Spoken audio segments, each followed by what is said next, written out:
Hey, D. Dykstra here, another great math video for you.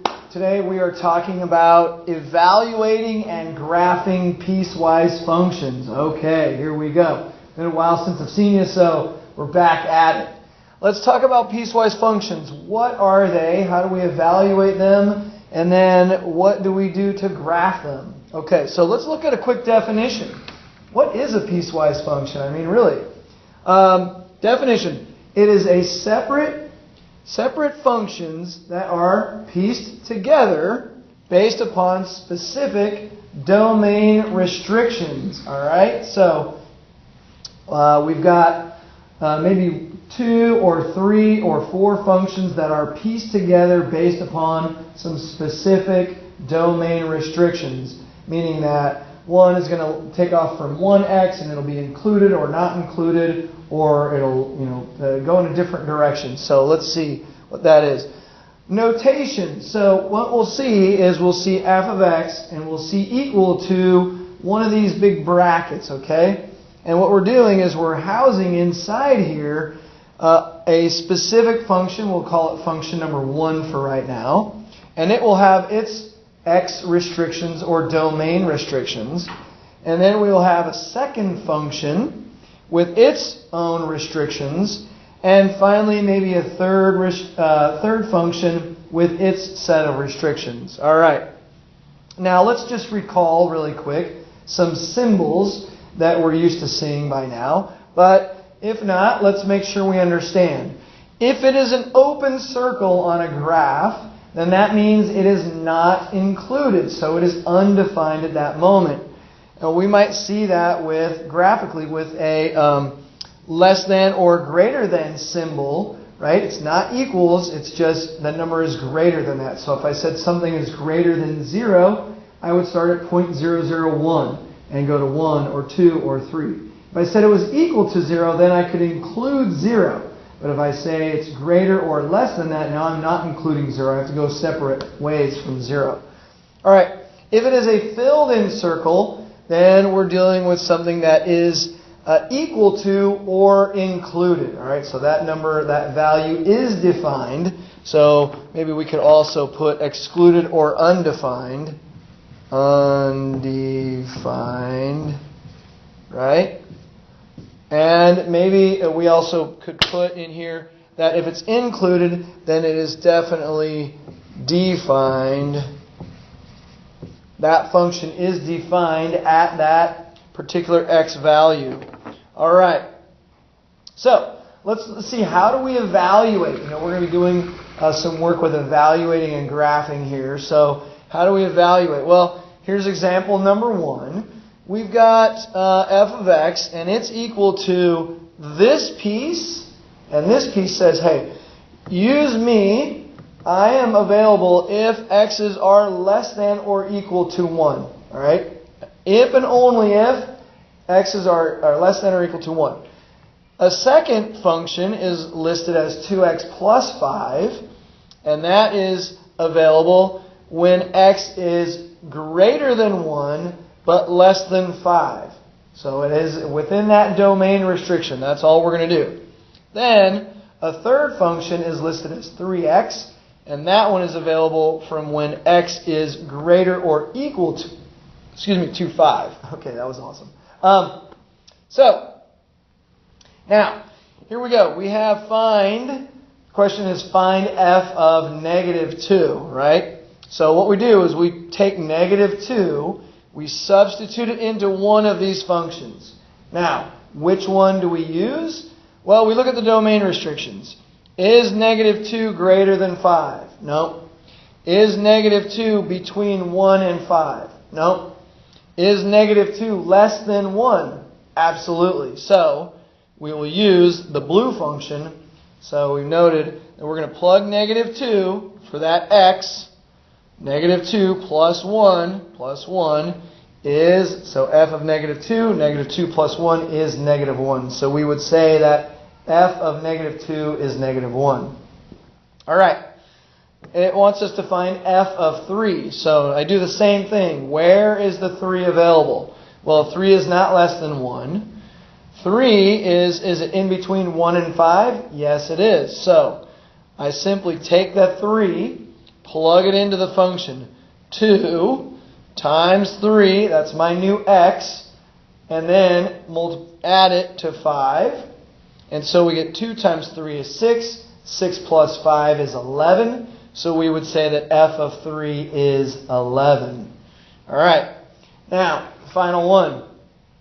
F of 7. Again, I go and find where is 7 in the x availability. Well, 7 is greater than 5, so I will use this piece of the function. So that would simply be 3 times x. Well, if x is 7, then it's 3 times 7. And f of 7 then is 21. All right. Let's see how we would graph such a piecewise function. Now here we have example number 2, and it says f of x is the line or the equation negative 2x when x's are less than 1. Then we have x plus 1 when x's are greater or equal to 1. So I've got a graph here, and here's our x-axis, if you recall, and here's our y-axis. And all we do is we start by graphing the function. So negative 2x is a linear function. The slope is negative 2.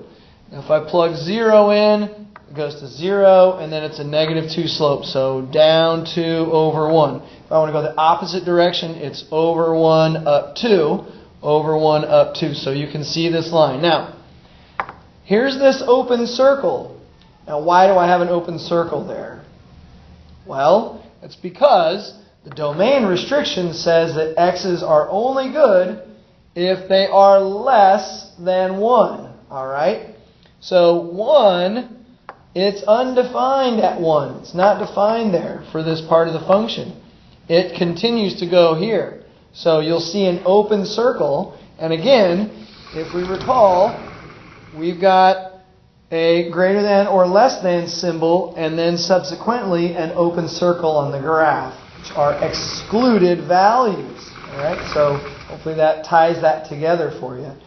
Now, we go here, x plus 1, another linear function. What's the slope? Slope is positive 1, right? So it's 1x plus 1. Think of these as y equal mx plus b. You've got an intercept, you've got a slope, an m, and then x and y values that come from that. Now, x plus 1. So, and this is good if x's are greater than 1. So we see that if I put 1 in the function, 1 plus 1 is 2. Now I go up here to 2 in my y value. Now, that's a filled in circle, and the reason that's filled in is because we have the equal sign, right? It's included. So if you go back to those notes over there, you'll see that if it's included, we drop the full circle, and then this is a positive slope, up 1 over 1, up 1 over 1, and that continues to go in that direction. All right, let's look at another example. Example number 2. So here we have, example number 3, excuse me. Here we have f of x is equal to negative 4 when x's are less than or equal to negative 2. We've got x minus 2 when x's are between negative 2 and positive 2. And then we have the function 2x plus 4 when x's are greater than 2. So how does this work? Well, let's see. If I go negative 4, that is just a line. That is just a horizontal line at y equal negative 4. So I go down and I go to y equal negative 4. And there it is. That's that blue line there that we see. Okay, that's at negative 4. Now, what happens is right here it says that it's only good if they're equal to negative 2. So that's why it has the filled in circle there. And that, if hopefully you can see that, that is blue circle because this is the what we call the blue function. Well, that's because it maps to that line, that ray there. All right, now. The next portion says we want x minus 2, and we want it between negative 2 and positive 2. Now you'll notice that these are not underlined, so there are greater than or less than signs. And that's going to cause an open circle on the graph. Now, the way I do it is I put like a circle around something else because they take off at the same point.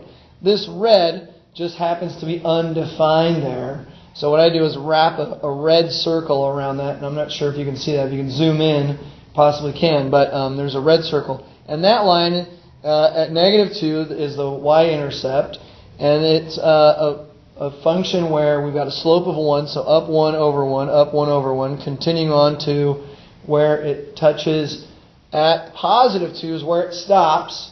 And if I put positive 2 into the function, 2 minus 2 is 0. Hence we stop at -2 comma 0. Alright, so that is the red function there. And now, well, you can see that this last one will be the green function, and this is the function -2x plus 4. And you see that this is only good for x's when they're greater than or equal to 2.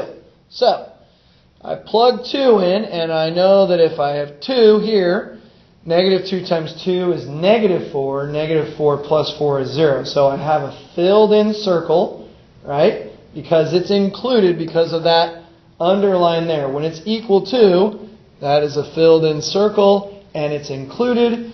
And the slope here is -2, so that's down 2 over 1, down 2 over 1, and so I can graph that. Now obviously with some graph paper, it's easier to graph some of these lines. Now don't be surprised if on occasion you get a function that's maybe a quadratic, an x squared, and you just have to know that those will create a parabolic type shape. And the best way to do those is simply build an XY chart and use it, and so you might have to do that along the way. Anyway, alright, there's one last look at that graph. If you need it, pause it, check it out, go back and review. But that has been evaluating and graphing piecewise functions. Thanks a lot. Have a great day. We will talk to you soon. D Dykstra out. Peace.